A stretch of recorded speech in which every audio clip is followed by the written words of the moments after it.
नमस्कार, स्वदेश न्यूज की खास पेशकश बातें सितारों की में आप सभी का स्वागत है। मैं हूं भागीरथ साहू। बातें सितारों की में आज हम रूबरू होंगे अभिनेता महेंद्र सिंह बिष्ट से। महेंद्र सिंह बिष्ट का जन्म दिल्ली में हुआ। ग्रेजुएशन की पढ़ाई पूरी करने के बाद नुक्कड़ नाटक से एक्टिंग के सफर की शुरुआत की, फिर रंगमंच ज्वाइन किया और वहां अपने एक्टिंग को और निखारा। फिर न्यूज चैनल के क्राइम शो के नाट्य रूपांतरण में अभिनय किया। फिर जी टीवी के सीरियल जिंदगी की महक में बॉक्सिंग कोच की भूमिका निभाई, तो धारावाहिक शास्त्री सिस्टर में पंडित बने। इसके साथ ही स्टार प्लस के सीरियल दहलीज और क्राइम शो साउदर्न इंडिया दफा 420 में भी एक्टिंग की है। महेंद्र सिंह बिष्ट ने वेब सीरीज पाताल लोक, हाउस अरेस्ट, दिल्ली क्राइम समेत कई वेब सीरीज में अहम भूमिका निभाई है। तो फिल्म हेयर इज फॉलिंग में भी अभिनय किया है। तो बहुत जल्द फिल्म धमाका में कार्तिक आर्यन के साथ रिपोर्टर के रोल में नजर आएंगे। तो फुकरे 3 में पुलकित सम्राट के साथ अदाकारी करेंगे। महेंद्र सिंह ने Britannia good day, Asian paint, Indian oil समेत कई बड़े ब्रांड के एड फिल्मों में के लिए अभिनय किया है। तो आज हम इनसे रूबरू होंगे और जानेंगे इनके अभिनय के सफर के बारे में। और इस वक्त हमारे साथ सीधे जुड़ गए अभिनेता महेंद्र सिंह बिष्ट। महेंद्र जी, बहुत बहुत स्वागत है आपका स्वदेश न्यूज की खास पेशकश बातें सितारों की में।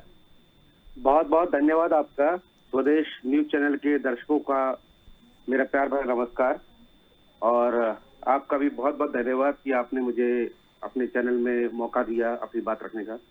महेंद्र जी, आपके जो गॉगल्स है ये पावर वाला है कि नॉर्मल है, क्योंकि बड़ा अच्छा लग रहा है आपके ऊपर। ये बात आपने बहुत अच्छी बोली मुझे। मैं बहुत शौकिया इंसान हूँ जी। और मुझे अलग अलग तरह के चश्मे पहनने बहुत अच्छे लगते हैं। तो ये मुझे बहुत पसंद आया, तो मैंने इसे पहन लिया। ये बहुत सूट हो रहा है, बहुत अच्छा लग रहा है आपके ऊपर। Thank you so much. अच्छा महेंद्र जी, हम ये जानना चाहेंगे कि आखिर सबसे पहले शुरुआत कैसे हुई आपकी? आपको कब लगा कि आपको एक्टिंग की फील्ड में जाना है, आपको भी अभिनेता बनना है? जी, शुरुआत तो ये करीबन सन 2003 के आसपास हो गई थी मेरी।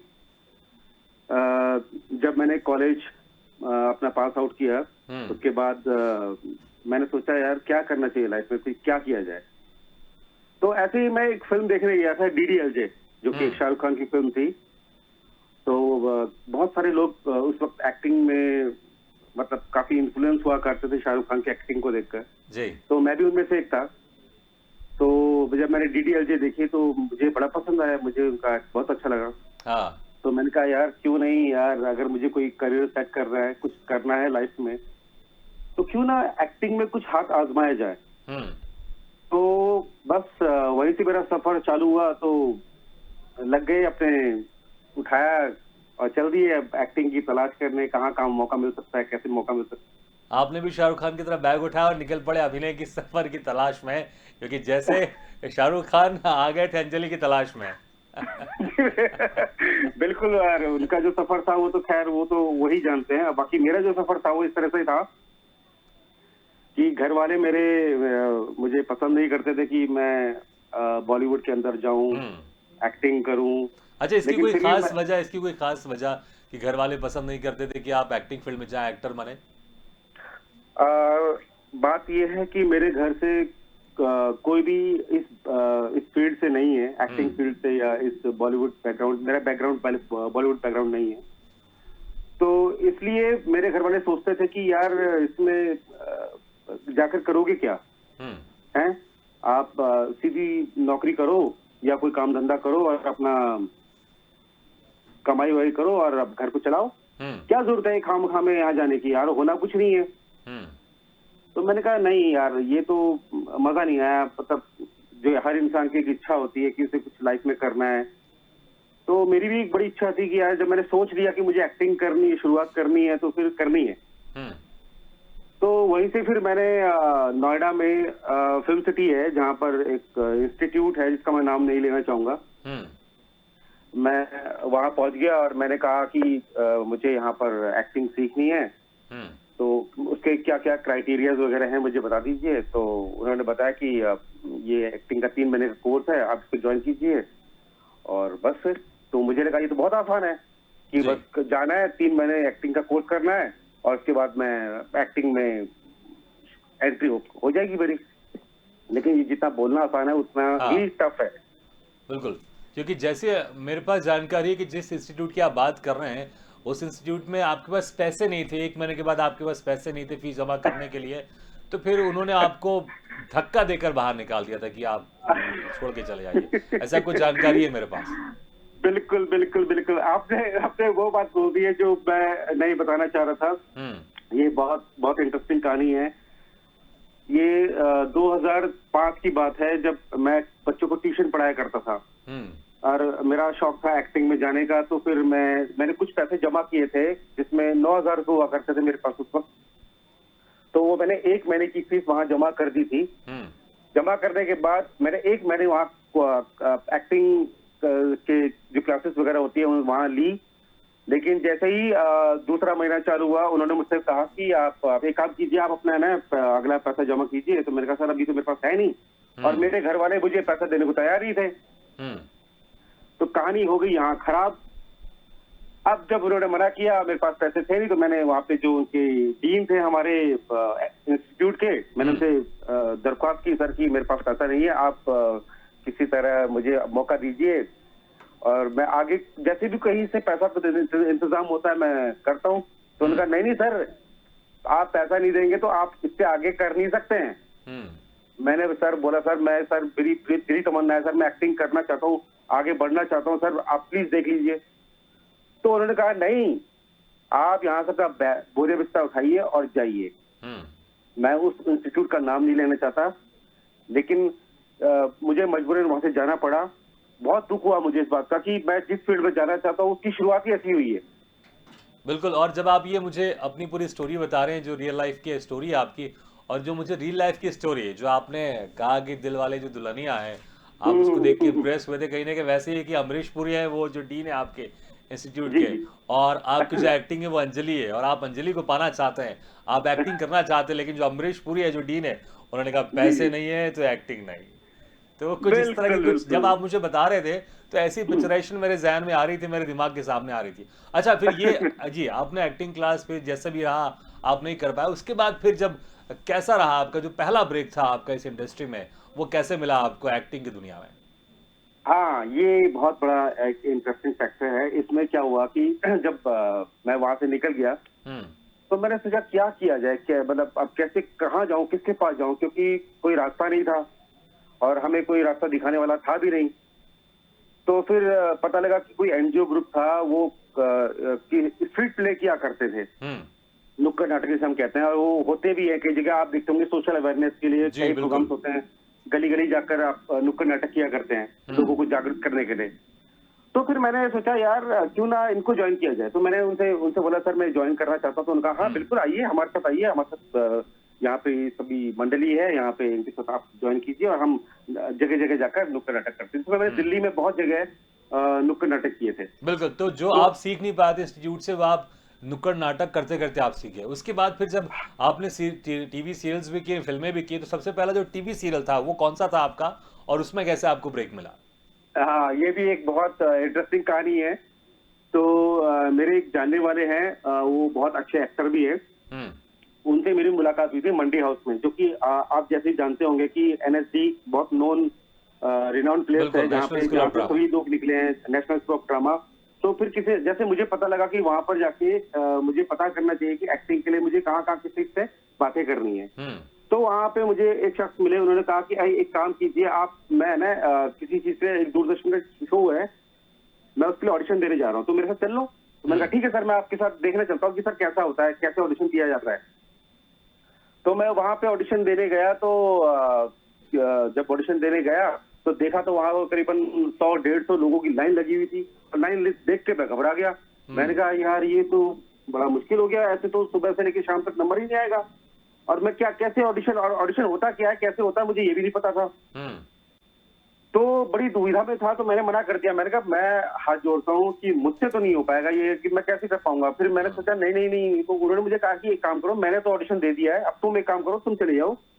मैं वहां पे वेट करता रहा। फिर लास्ट में जाके मैं देख के ऑडिशन घर चला गया। हाँ। जब घर गया तो 4 दिन बाद कॉल आई कि आपका सिलेक्शन हो गया, आप ये करना चाहेंगे। तो मैंने बोला मेरा सिलेक्शन हो गया, तो मैं बड़ा सरप्राइज। मैंने कहा मेरा पहला शो, मेरा टीवी का पहला शो मैंने कहा ये कैसे कैसे हुआ, मुझे खुद समझ नहीं आया, क्योंकि मैंने ऑडिशन दे दिया। हाँ हालांकि मैं आपको एक बात बताता हूँ कि मैंने ऑडिशन जो दिया था वो ये सोच के नहीं दिया कि मुझे काम करना है। हाँ मैं तो घबराया हुआ था कि भाई मुझसे हो पाएगा कि नहीं हो पाएगा, बस मैं जी। देखे आ गया।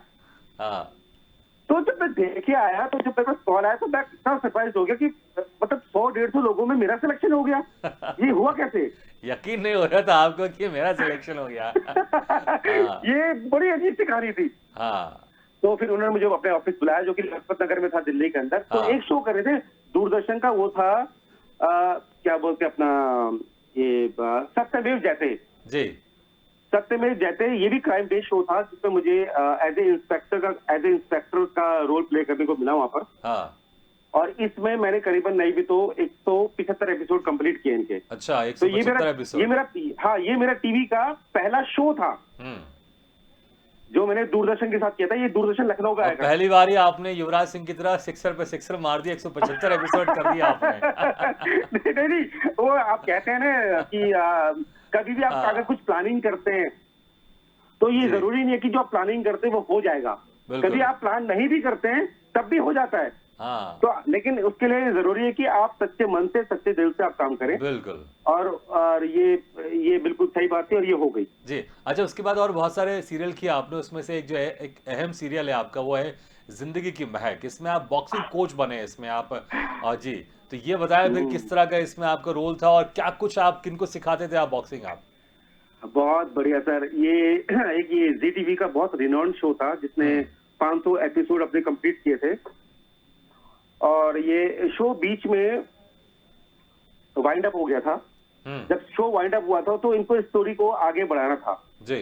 तो करीबन ये 345 के आसपास एपिसोड वाइंड अप हो गया था, तो स्टोरी घुमा रहे थे, आगे बढ़ानी थी। तो इनको नए किरदार चाहिए थे। तो ये जब जो मेन लीड कैरेक्टर थी इसमें, महक, जिसके नाम पे ये शो बना था, महक, उसका कोच की तलाशी चल रही थी कि कोच कौन हो सकते हैं। जी। तो मेरे पास कॉल आया कि सर एक कोच का कैरेक्टर है, आप इसके लिए ऑडिशन देना पसंद करेंगे? तो मैंने कहा हाँ बिल्कुल देना चाहूंगा, लेकिन ये है क्या, मतलब कितने दिन का मेरा कैरेक्टर रहेगा इस शो के अंदर?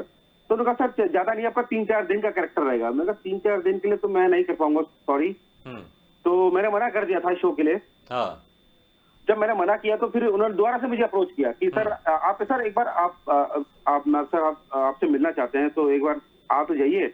तो मैं चला गया मिलने के लिए वहां पे। मैं जब उन्होंने मेरा लाइव ऑडिशन लिया तो उनको अच्छा लगा। उन्होंने ऑडिशन लेके मुझे कह रहे कि सर आप शो में काम कर रहे हैं। तो मैंने कहा सर मैं 3-4 दिन के लिए तो नहीं कर पाऊंगा।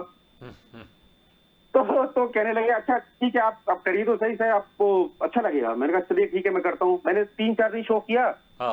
तो वो जब शो किया तो चैनल के पास गया मेरा परफॉर्मेंस, तो चैनल ने कहा कि नहीं, हम इनको आगे कंटिन्यू कर सकते हैं अपने शो में, क्योंकि इनका परफॉर्मेंस बहुत अच्छा है।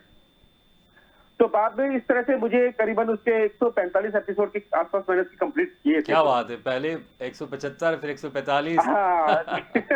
पहले आपने डर के ऑडिशन दिया था कि पता नहीं, और आपका सिलेक्शन हो गया।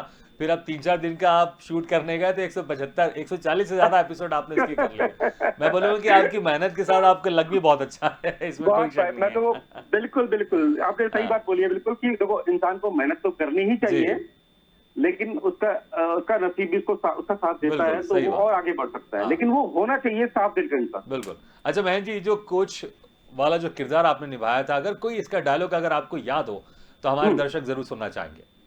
हाँ बिल्कुल। ये जो स्टोरी थी ये हरियाणा बेस्ड स्टोरी थी जी। जो इसमें जो महक का किरदार निभा रही थी, वो उसको कोच की रिक्वायरमेंट थी वहां पे, क्योंकि उसको बॉक्सिंग सीखनी थी। तो अब जब वो बच्ची हुआ करती थी तो वो उसको, क्योंकि क्या होता क्या है कि हरियाणा के अंदर लड़कियों को अलाउड नहीं है, छोरियों को किसी भी गेम में जाने के लिए इतनी आसानी से अलाउड नहीं होता। तो एक सीन था जिसमें मेरा जो लाइन्स थे वो इस तरह से थे,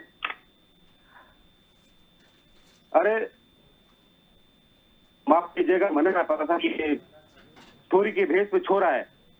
अगर मैंने पता होता कि छोरा है तो मैं कभी भी इसे इस गेम के अंदर ना आने देता। लेकिन आप भी इस बात को ना भूलें कि छोरी ने इस सारे डिस्ट्रिक्ट के छोरों को धूल चटा दी है, और मैं मुझे गर्व है इस बात का कि छोरी का कोच मैं हूं। और मैं इस बात को भी कहना चाहूंगा कि छोरी का अगर ट्रेनिंग को देने का मौका मुझे मिला तो मैं इसे इंडिया का टॉप बॉक्सर बनाने की कोशिश करूंगा। क्या बात है। तो मैं एक लाइन में भी जरूर बोलना चाहूंगा कि मारी छोरी छोरों से कम है के? ये हमारी छोरी इस छोरे से कमना है। बहुत जबरदस्त, बहुत जबरदस्त। मतलब बहुत ही आपने जिस तरह से आपने अंदाज में बोला, मुझे लगता है कि आपके डायलॉग से जो एक्ट्रेस थी वो ऐसी मोटिवेट हो गई होगी, और बॉक्सिंग में तो उसने कमाल कर दिया होगा। अच्छा बहुत फिल्म, बेहतरीन, बहुत जी, बेहतरीन। अच्छा फिल्म की बात करते हैं, क्योंकि सीरियल तो आपने बहुत किया, आपने बहुत सारे क्राइम शोज भी किए हैं, कई न्यूज चैनल में जो क्राइम शोज होते हैं जिसमें नाट्य रूपांतरण होता है, आपने उसमें भी बहुत सारे आप काम किए हैं, आपने नुक्कड़ नाटक किया है, थिएटर किया आपने। लेकिन अब फिल्म की बात करते हैं क्योंकि समय कम है, तो पहली फिल्म जी। कौन सी थी आपकी और उसमें कैसा मौका मिला आपको? सर पहली फिल्म मेरी थी here is falling. Hmm. Unfortunately ये फिल्म प्रीमियर इस फिल्म का हुआ था थिएटर में, लेकिन बहुत बड़े स्केल पे ये फिल्म नहीं आ पाई थिएटर जी। में, हाँ।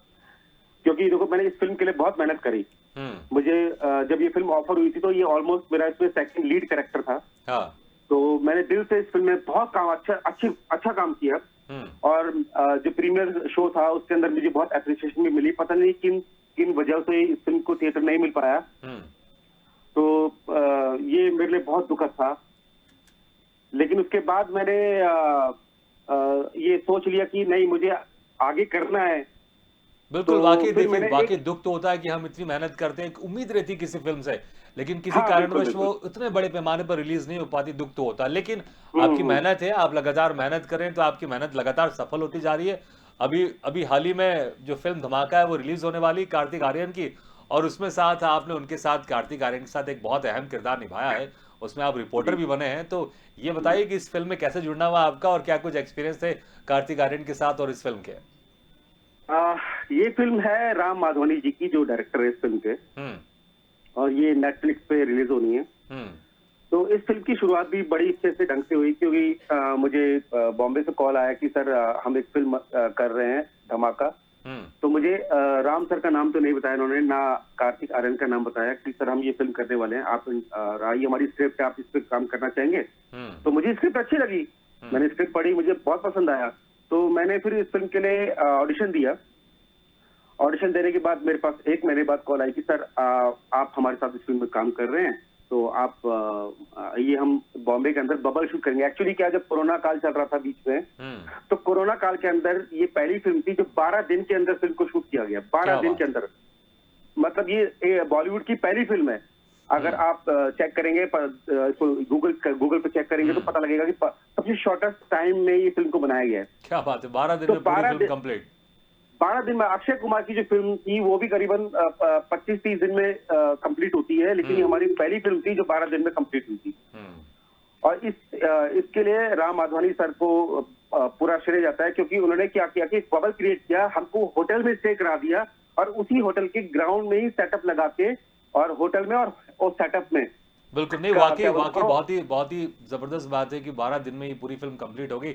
इसके बाद आपने एक और फिल्म की है जो भी बहुत जल्द रिलीज होने वाली है, फुकरे 3। इसमें आप पुलकित सम्राट के साथ आप जल्द नजर आएंगे।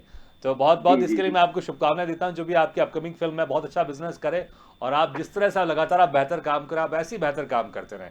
अच्छा, थैंक यू सो मच। जी जी। अच्छा, शुरुआत में आपने बताया कि शाहरुख खान से आप इम्प्रेस थे और उनकी वजह से आप इस फील्ड में आना हुआ आपका, और जैसे हमें पता चला कि आप उनकी मिमिक्री भी करते हैं, और हालांकि किसी कारणवश आपने मिमिक्री करना छोड़ दिया है, लेकिन आप हमारे दर्शकों के लिए हम रिक्वेस्ट करेंगे कि आप शाहरुख खान की मिमिक्री प्लीज करें, और फिर मैं पूछना चाहूंगा कि आपने मिमिक्री करना क्यों छोड़ दिया था? चलिए, पहले तो हम शाहरुख खान के उस स्टाइल में बात करते हैं, उस डायलेक्ट में बात करते हैं। कभी जीने के लिए कुछ हारना पड़ता है, और हार कर जीतने वाले को बाजीगर कहते हैं ना। किसी चीज को अगर दिल से चाहो, पूरी कायनात उसे मिलाने में पूरी कसर एक सब करे। ये शाहरुख के, एक्चुअली मैं इस वक्त मैं ये आपको बताना चाह रहा हूँ, बड़ा मुझे इस वक्त मैं ये अंदर से बहुत ऐसा फील कर रहा हूँ कि मैं ये नहीं करना चाह रहा था। नहीं, मैं समझ गया, मैं क्योंकि आपका जो दिल है वो नहीं था, और जब दिल किसी चीज में रहता नहीं तो वो करने में मजा भी नहीं आता है।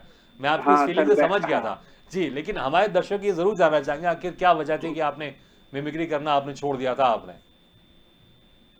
सर ये बहुत पहले की बात है, जब मैं डीडीएलजे देख के निकला था फिल्म को, तो दिल में तमन्ना थी कि हम भी ऐसे ही बड़े काम करेंगे। हाँ। तो अब जब ये एक कलाकार के लिए यार बहुत दुखद घटना होती है, जब किसी आप एक्टर को फॉलो करते हैं, हाँ। तो आप जब उसकी मिमिक्री करते हैं तो आप उसके किरदार को आप उसको अपने कैरेक्टर के अंदर डाल देते हैं जी।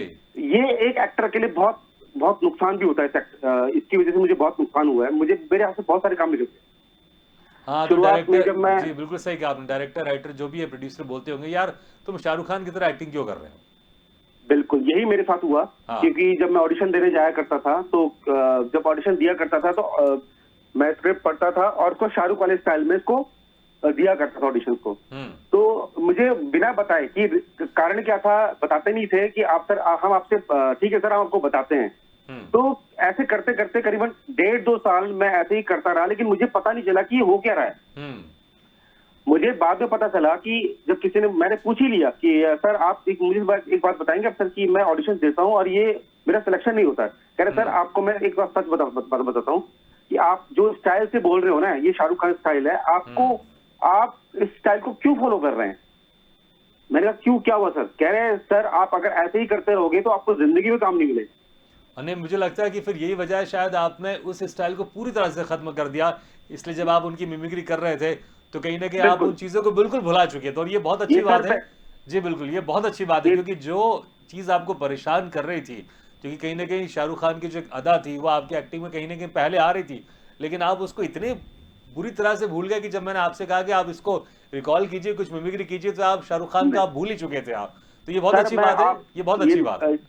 ये तो सर आपके कहने पर मैंने कर दिया, लेकिन मैं बिल्कुल समझ सकता हूँ, और ये बहुत अच्छी आपने बात बताई है कि जो फ्रेशर्स हैं जो इस एक्टिंग फील्ड में जाना चाहते हैं, वो ये ध्यान रखें कि किसी भी एक्टर को कॉपी ना करें, वो अपनी एक अलग पहचान बनाए, क्योंकि आप अपनी एक अलग पहचान बनाएंगे तो आपको काम मिलेगा, नहीं तो फिर आप मिमिक्री आर्टिस्ट कहलाएंगे, नहीं तो फिर आप जूनियर आर्टिस्ट कहलाएंगे, फिर आपको डुप्लीकेट के लिए बुलाया जाएगा। तो अगर आपको अपनी पहचान बनानी तो आप एक अपना एक अलग स्टाइल लेकर आए। अच्छा, समय बहुत कम है, बस समय बहुत कम है महेंद्र जी, एक आखिरी में एक बात आपसे पूछना चाहूंगा। जैसे हमें पता चला है कि जब आपकी शादी हो रही थी, आपकी अरेंज मैरिज हुई है, लेकिन उस वक्त आपने जो आपकी वाइफ होने वाली थी, आपने उनको बता दिया था कि देखो मुझसे मतलब मैं ऐसा हूँ वैसा हूँ, शादी मत करो, ऐसा कुछ वगैरह वगैरह कुछ आपने उनसे कहा था, क्या कुछ कहा था और क्यों मना किया था आपने उनको। ये बहुत इंटरेस्टिंग कहानी है सर। हाँ। एक्चुअली क्या हुआ, मैं उस दिन मेरा एक शो था, जिस दिन मैं लड़की को देखने गया था। हाँ। जो मेरी वाइफ है उनको देखने गया था, मेरा एक शो था, थिएटर शो था। हाँ। तो मेरे किसी जानने वाले ने हमारे रिश्तेदार से कहा कि एक लड़की देखने चलना है, तो मैंने कहा मुझे नहीं करनी शादी वादी, क्यों मेरे पीछे पड़े हो। हाँ। तो कह रहे नहीं एक काम करो, लड़की देखने चलो, वहां पे देख के फिर तुम वापस आ जाना, साथ में फिर देख लेंगे, बाद में करेंगे। तो हम चले गए उनके घर देखने के लिए। तो मेरा मन में तो थिएटर था कि मुझे यार मेरा शो है शाम को, मुझे वहां कॉन्सेंट्रेट करना है भाई। तो मेरे दिमाग में कुछ ऐसा था ही नहीं कि वहां मुझे लड़की देखने जाना है। हाँ। तो जब मैं वहां गया तो मैंने उनसे बात करी अपनी वाइफ से कि भाई ऐसी सी बात है, मैं थिएटर करता हूँ, और वैसे बताऊँ आपको, मैं फ्रैंकली बताता हूँ और ऑनेस्टली बताता हूँ कि मैं शादी करने के मूड में नहीं हूँ, और मैं ये भी चाहता हूँ कि आप भी किसी तरह को मना कर दो। तो मैंने तो ईमानदारी से बोल दिया जी कि भैया हमारी फील्ड के अंदर कोई हमारी सर्टेनिटी नहीं है काम को लेकर कि काम कितना काम मिलता है, कैसे मिलता है, हमारी पता नहीं चलता हमारी लाइफ में। हाँ। तो फिर मैं वो सब कर और अपना थिएटर करने चला गया शाम को। हाँ। जब शाम को मैं थिएटर कर रहा था, प्ले कर रहा था, मेरा कंसंट्रेशन तो प्ले की तरफ था। अब मुझे तो ये भी नहीं पता कि मैंने लड़की भी देखी आज दिन में। हाँ। मैं घर गया तो घर में मेरे पेरेंट्स मुझे बोल रहे भाई वो क्या हुआ जो तुम देखने गए थे। मैंने कहा क्या देखने गया था। तो कहने लगा अरे तुम लड़की देखने नहीं गए, क्या हुआ उसका। तो मैंने कहा अरे मैं जी समय बहुत कम है, बस शॉर्ट में आप एंड बता दीजिए क्या हुआ। तो इसी तरह से लड़की ने भी उन्होंने भी हाँ बोल दिया, और मैंने कहा चलो ठीक है, फिर जब हाँ हो ही गई है तो फिर कर दो, इस तरह से होगी शादी। बिल्कुल। तो जो आपकी साफ गोई थी वो उनको बहुत पसंद आई कि ये आया है जो मेरा होने वाला पति, उसने बहुत सफाई से और साफ गोई से उन्होंने मुझे अपनी स्थिति बता दी, और शायद यही बात उनको पसंद आई, और आज आप दोनों हस्बैंड और वाइफ हैं, और आपके भविष्य के लिए आप दोनों को बहुत बहुत शुभकामनाएं, और खासकर आपको शुभकामनाएं देता हूं कि आप ऐसे ही बेहतर काम करते रहें और अच्छे काम करते रहें। बहुत बहुत शुक्रिया समय निकालकर आपने हमारे इस कार्यक्रम में शिरकत की। तो बातें सितारों की में आज हम रूबरू हुए अभिनेता महेंद्र सिंह बिष्ट से। अगले बार हम फिर किसी शख्सियत से रूबरू होंगे, तब तक के लिए दीजिए इजाजत। लेकिन खबरों का सिलसिला लगातार जारी, आप देखते रहिए स्वदेश न्यूज, सबसे पहले देश।